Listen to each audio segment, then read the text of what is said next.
बेनतीजा रही।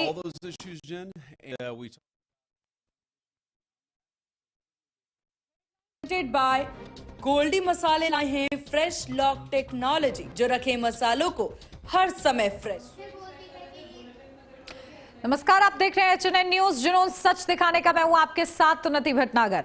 Middle east के जंग को खत्म करने के लिए पाकिस्तान की राजधानी इस्लामाबाद में हुई अमेरिका और ईरान के बीच अहम वार्ता बिना किसी समझौते के खत्म हो गई। अमेरिकी उपराष्ट्रपति जेडी वेंस ने साफ तौर पर कहा कि 21 घंटे तक चली लंबी बातचीत के बावजूद दोनों देशों के बीच कोई सहमति नहीं बन पाई है। दोनों देशों के बीच 3 दौर की वार्ता हुई लेकिन किसी नतीजे पर नहीं पहुंचा जा सका। जेडी वेंस ने कहा कि अमेरिका की सबसे बड़ी मांग यह थी कि ईरान परमाणु हथियार बनाने या उससे जुड़े किसी भी कार्यक्रम को पूरी तरह छोड़ने की स्पष्ट और ठोस प्रतिबद्धता दे, लेकिन ईरान इस मुद्दे पर तैयार नहीं हुआ है। तो देखिए किस तरीके से लगातार, क्योंकि इस बातचीत पर सभी की निगाहें थी कि आखिर इस बातचीत में क्या होता है, जहां पर इस्लामाबाद की धरती पर ईरानी प्रतिनिधिमंडल भी था और अमेरिकी प्रतिनिधिमंडल भी था। लेकिन चर्चा कई दौर की हुई, 3 राउंड की बैठक हुई और 21 की चर्चा के बाद भी ये बेनतीजा रही है। और इसमें अमेरिका की ओर से बताया गया कि सबसे बड़ी मांग हमारी यही थी, क्योंकि लगातार अमेरिका शुरुआत से ये चाहता है कि एटमी पावर ना बने ईरान, और इसीलिए सबसे मुख्य तौर पर इस मांग को रखा गया, लेकिन ईरान ने इस मांग को स्वीकार नहीं किया। तो ऐसे में 21 घंटे की ये बातचीत बेनतीजा रही। ये 2 विन हम आपको दिखा रहे हैं। ये पहली जो तस्वीर है वो तब की है जब कल इस्लामाबाद पहुंचे थे जेडी वेंस और उनका स्वागत किया गया था।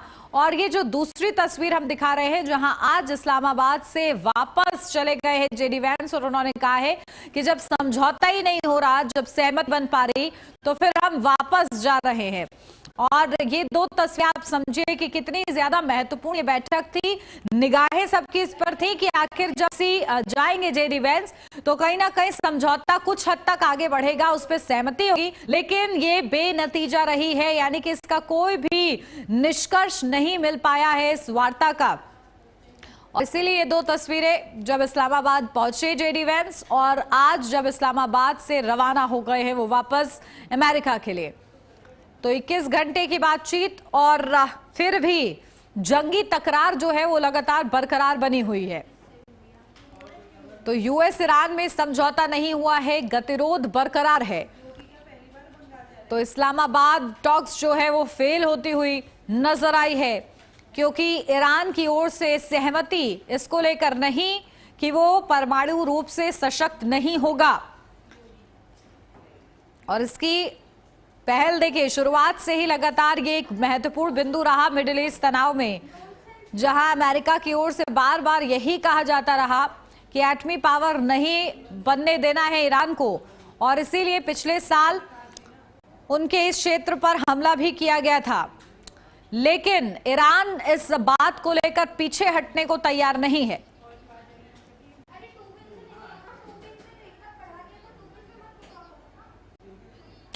और चलिए सीधा रुख करते हैं चर्चा का, और जहां पर खास मेहमान हमारे साथ जुड़ गए, सीधा आपको रूबरू कराती हूँ। हमारे साथ डॉक्टर डीके गुप्ता, विदेश मामलों के जानकार, जुड़ गए हैं। डॉक्टर डीके गुप्ता जी, आपका बहुत स्वागत है। हमारे साथ कर्नल देवानंद गुर्जर जी, डिफेंस एक्सपर्ट है, वो भी जुड़ गए हैं। कर्नल देवानंद गुर्जर जी, आपका भी बहुत स्वागत है।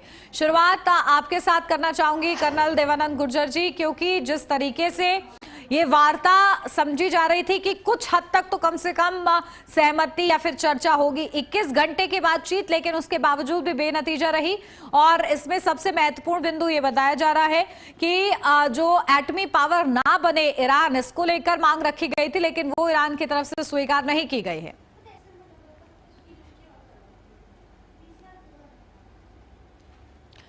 कर्नल देवानंद गुर्जर जी, मेरी आवाज मिल पा रही है आपको? चलिए, शायद अभी उन तक आवाज नहीं पहुंच रही। डॉक्टर डीके गुप्ता जी, यही सवाल आपसे रहेगा। जी जी, आपको नमस्कार। एक चीज जो हम लोग कल भी डिस्कस कर रहे थे इसी समय पर कि एक टारगेट जो है, अर्जुन जिस तरह से चिड़िया की आंख देख रहे थे, उसी तरह से इजराइल और अमेरिका का एक टारगेट है।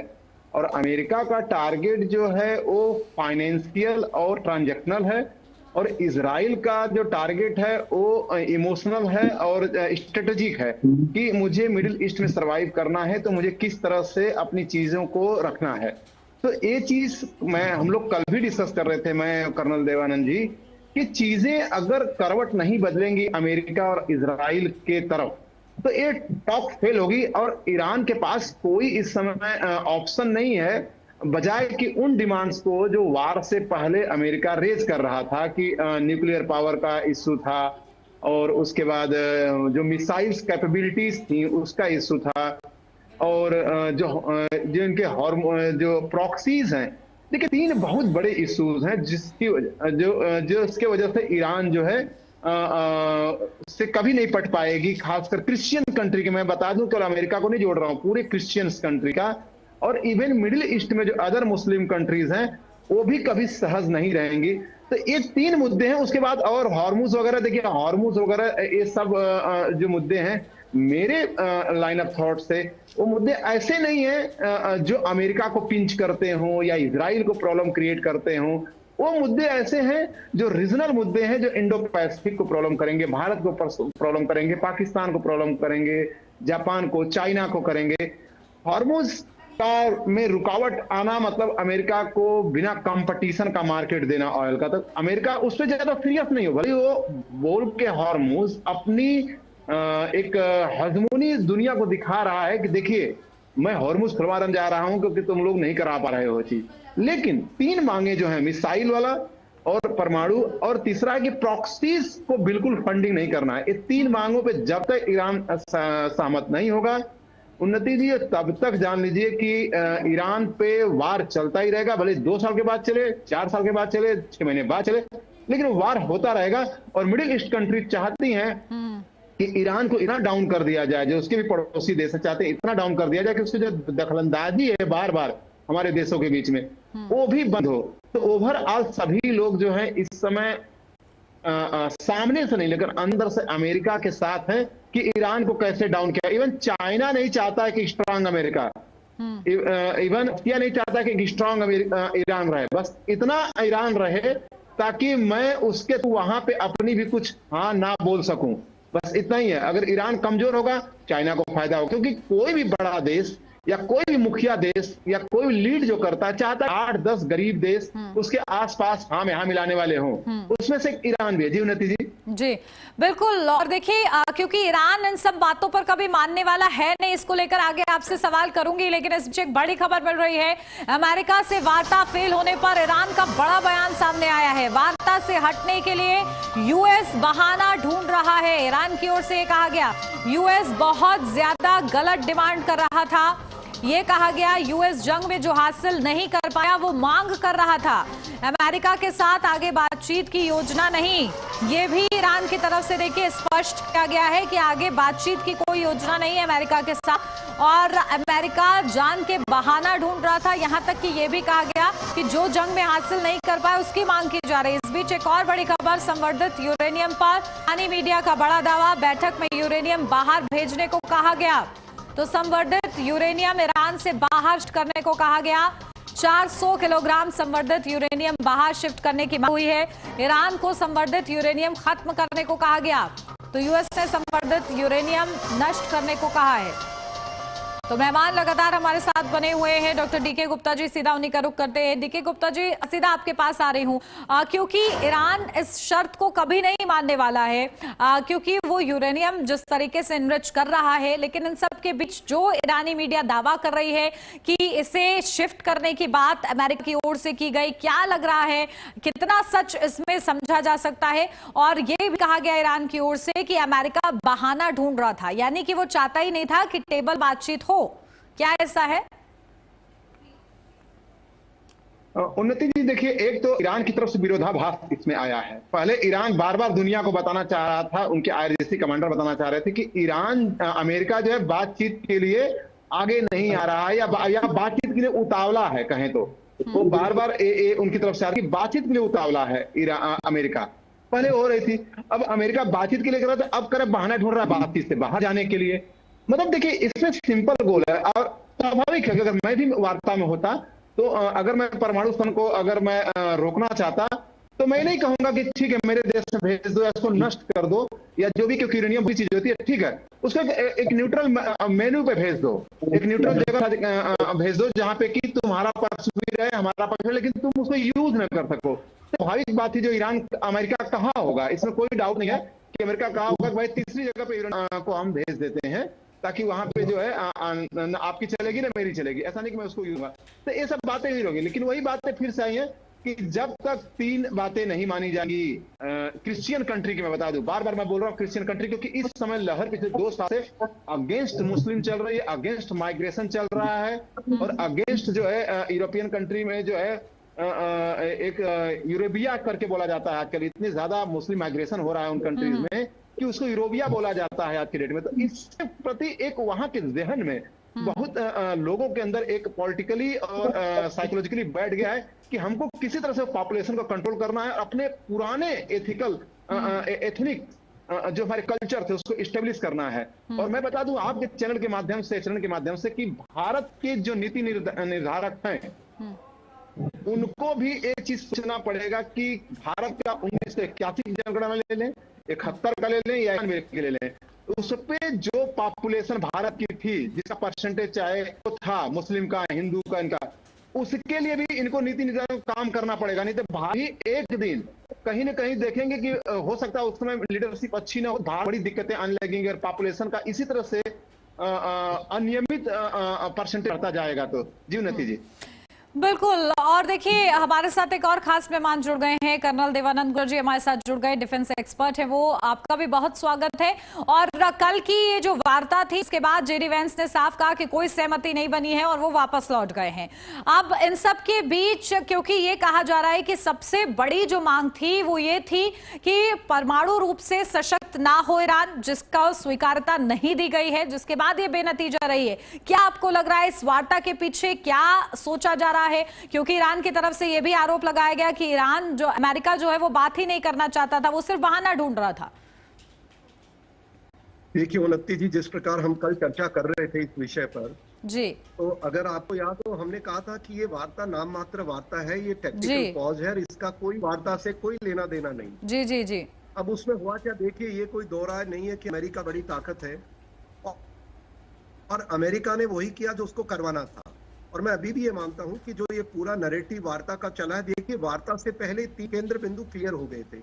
अमेरिका ने साफ कर दिया था कि हॉर्मुज के ऊपर किसी प्रकार का टैक्स नहीं लगाने दिया जाएगा, स्वीकार्य नहीं है। न्यूक्लियर प्रोग्राम के ऊपर अमेरिका ने कहा कि हमें इसकी भी कोई स्वीकार्य नहीं है। और तीसरी बात उन्होंने कही कि देखिए जितने प्रॉक्सीज हैं इनके प्रोटेक्शन की हम कोई गारंटी नहीं दे सकते आपको। और चौथी बात की भविष्य में आपके ऊपर कोई युद्ध नहीं हो उसकी भी गारंटी नहीं दे सकते हैं। तो ये तो पहले क्लियर कर दिया था। उस समय जो मेरे को लगा, अब तो मैं क्लियर हूं कि जो कल हम बातें कर रहे थे, अमेरिका को अपनी ऑडियंस को और IRGC रेजिम को अपनी ऑडियंस को दोनों का अपनी अपनी बातें सुनाने का मौका चाहिए था। जहां जेडी वेंस साहब का ताल्लुक है, उन्होंने अमेरिका की अपनी ऑडियंस को बता दिया, देखो भाई हम शांति चाहते हैं, और अपने लोगों को बता दिया कि हमने प्रयास किया, मैं खुद गया हूं वहां, उपराष्ट्रपति खुद गए उसका हिस्सा बन करके। अगर वो बात नहीं मान रहे हैं तो अब सजा दी जाएगी उनको। दूसरी तरफ IRGC के जो लड़ाके हैं, जो टेररिस्ट हैं, इन्होंने भी अपनी ऑडियंस को देखिए कहा कि देखो हमने अमेरिका को घुटने पे ले आए हैं, हम उनकी बात नहीं माने हैं। ये पहले भी लग रहा था। पर मैं यहाँ 2 चीज आपसे आज शेयर करना चाहता हूँ आपके दर्शकों के साथ। देखिए जी, कि अगर कोई ये सोचता है कि अमेरिका बिना सोचे समझे कोई काम करता है, तो देखिए हर देश में होते हैं कुछ लोग जो सरकार के विरोध में बोलते हैं, जो मौका ढूंढते हैं अपने पॉलिटिकल राइवल्स को छोटा दिखाने का। इस रणनीति के अंदर अमेरिका को पूरा का पूरा जो वो चाहिए था वो उनको मिल गया। पहला उनको अपनी ऑडियंस को बता दिया, दूसरा उन्होंने चीन को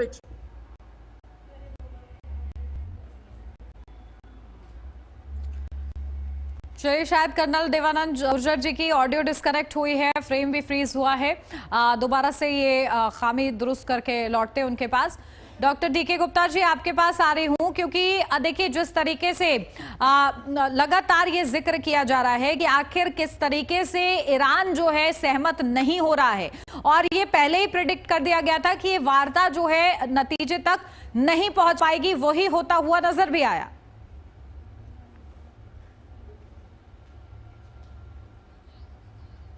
जी मुझसे पूछ रहे हैं?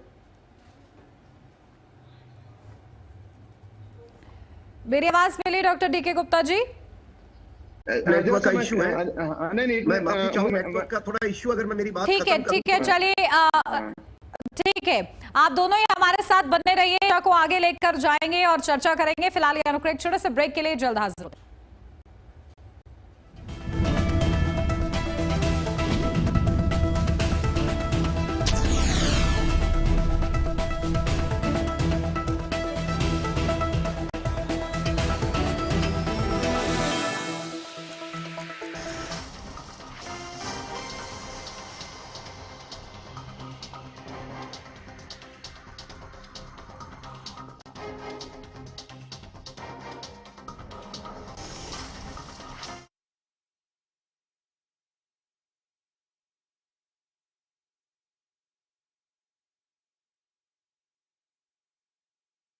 आइसक्रीम खाओगी? जंगल में आइसक्रीम मिलती है। समर कूल रेफ्रिजरेटर, आप अपनी ड्यूटी निभाओ, ये अपनी ड्यूटी निभाएगा। समर कूल, लाइफ बनाए वंडरफुल। ये मेरी लाइफ का सबसे बेस्ट पल है। आईवीएफ से मुझे मिला खुद का बच्चा पाने का बेस्ट मौका। इंदिरा आईवीएफ की खास टेक्निक देती है आने वाले बच्चे को एक नेचुरल गर्भ जैसा वातावरण और बढ़ाती है खुशखबरी का मौका। इंदिरा आईवीएफ, खुशखबरी का बेस्ट मौका। फर्श की टाइल्स को चेंज करो, बड़ी स्लिपरी हैं। थर्मोकूल वॉशिंग मशीन। थर्मोकूल, इंडिया का नया अंदाज। साहसिक खेलों के लिए उत्तराखंड पर्यटकों की पहली पसंद बन गया है। पहाड़ से नीचे उतरी गंगा नदी के तेज बहाव में रोमांचक राफ्टिंग पहले से ही पहचान है। उत्तराखंड सरकार के प्रयास से गंगा के बाद नदी में भी राफ्टिंग का रंग जमने लगा है। ये वो स्थान है जहाँ एडवेंचर कभी खत्म नहीं होता। सीएम पुष्कर सिंह धामी के प्रयासों से चंपावत की काली नदी में भी राफ्टिंग का रोमांच दिखने लगा है। साहसिक खेलों के विस्तार की असीम संभावनाओं को देखते हुए सरकार ने कई प्रयास किए। पहाड़ों के खुले आसमान में रंग बिरंगे ग्लाइडर्स उड़ने लगे हैं। पर्यटक खुले आसमान में उड़कर रोमांचित होने लगे हैं। उत्तराखंड में ऐसी दर्जनों साइट्स खोजी गई हैं जो भविष्य में साहसिक खेलों की नई पहचान बनने जा रही हैं। साहसिक खेलों के जरिए उत्तराखंड में रोजगार के नए मौके भी विकसित होने लगे हैं। सरकार की तरफ से युवाओं को साहसिक खेलों का प्रशिक्षण दिया जाने लगा है। वीर चंद्र सिंह गढ़वाली पर्यटन स्वरोजगार योजना के अंतर्गत न सिर्फ किफायती पर लोन उपलब्ध कराया जा रहा है, बल्कि सब्सिडी भी दी जा रही है। मैं पिछले साल से ये कोर्स कर रही हूँ। इस कोर्स को करने के लिए हमें रोजगार मिलेगा, हमें बाहर नहीं जाना पड़ेगा। हम अपने उत्तराखंड में नई साइट खोल सकते हैं, यहाँ रोजगार बढ़ा सकते हैं और हमें देख के और भी आ सकते हैं। यहाँ हमें बहुत सपोर्ट कर रही है उत्तराखंड टूरिज्म। और अभी यहाँ पे हम चंपावत पे आए नई साइट विजिट करने के लिए। ऊंचाई से कूदने पर यहाँ कई बार साहस डगमगाने लगता है। रोंगटे खड़े देने का अनुभव भी यहाँ मिलता है। लेना हो लहरों को चीरने का अनुभव, हवा से बातें करने का हो मन, ऊंचाई से छलांग लगाने का है दम, तो चले आए उत्तराखंड।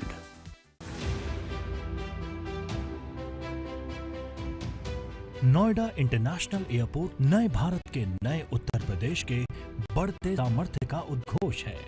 यशस्वी प्रधानमंत्री श्री नरेंद्र मोदी जी एवं माननीय मुख्यमंत्री योगी आदित्यनाथ जी के सतत प्रयासों से संवरते प्रदेश का स्वर्णिम जेवर है। प्रतिवर्ष 1 करोड़ 20 लाख यात्री क्षमता वाले इस एयरपोर्ट के माध्यम से भविष्य में 7 करोड़ से अधिक यात्री लाभ ले सकेंगे। ये world class airport 9 security check lane, 48 check in counter, 20 self baggage drop जैसी अत्याधुनिक सुविधाओं से लैस है। उत्तर भारत का कार्गो गेटवे होने के साथ साथ नोएडा इंटरनेशनल एयरपोर्ट एनसीआर में एक और अंतर्राष्ट्रीय प्रवेश द्वार के अनुरूप है, जो उद्योगों को गति देगा, निवेश को प्रगति देगा और उत्तर प्रदेश को समृद्धि देगा।